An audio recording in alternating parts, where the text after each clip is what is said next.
చూసినప్పుడు మీరు గర్వపడవచ్చా? మీ బలాన్ని బట్టి గర్వపడొద్దు. బలహీనులు చూసి మీరు అపహసించొద్దు. వారిని ఎలా అంటే అలాగూ మాట్లాడొద్దు. పెనిన్నా చేసింది అదేనా? ఏం చేసింది హన్నాని? తనకున్న సంతతిని బట్టి సంతతి లేని హన్నాని ఏం చేసింది? తృణీకరించి మాటల ద్వారా బాధ పెట్టింది. ఇక్కడ హన్న ఏమని పలుకుతుంది? తొట్టిల్లిన వారు బలము ధరించుదురు. దేవుడు బిడ్డలను కనేటువంటి బలాన్ని దేవుడు దయచేశాడు. ఆమె యొక్క గర్భాన్ని తెరిచాడు దేవుడు. హన్నాను బలపరిచాడు.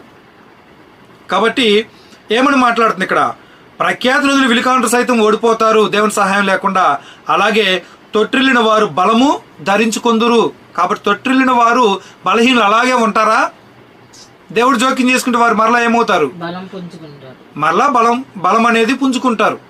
కాబట్టి ఏం గుర్తుపెట్టుకోవాలి? మనం ఏ స్థితిలో ఉన్నా